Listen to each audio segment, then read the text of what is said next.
Welcome to Sakrete Pro Tips, Shake Then Bake. When you get a material off the shelf, often it is a consolidated material. It's not representative of what it is you want to mix.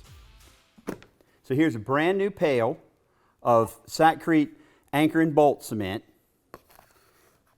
You can see that's a tight material.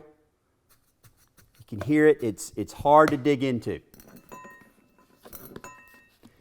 You do not want to mix that material in that state. Shake the box. If it's a bucket, roll the container.